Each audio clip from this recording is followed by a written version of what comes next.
Hello and welcome to pH Biology.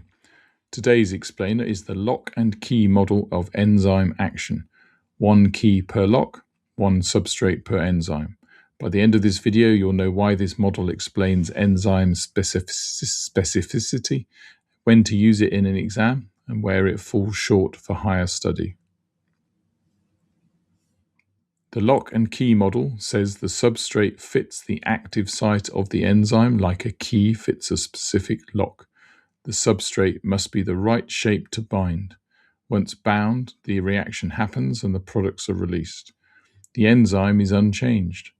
Only the correct substrate shape can fit each enzyme, which is why enzymes are specific.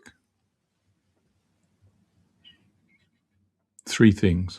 1. The substrate shape must match the active site shape.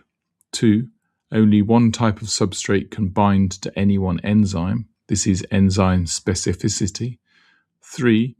After the reaction, the products are released and the enzyme is free to bind another substrate molecule. It's a simple model, but very useful.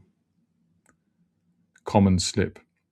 At GCSE, stick with lock and key unless you're asked otherwise. At A level, you'll meet the more flexible induced fit model, where the active site adjusts slightly as the substrate binds. But for GCSE, the rigid lock and key is the expected answer. Quick example, glucose fits the active site of hexokinase, an enzyme that adds a phosphate to it during respiration. Fructose, which is almost the same shape, does not fit hexokinase. That tiny shape difference is enough to make the enzyme reject it. That's what enzyme specificity really means.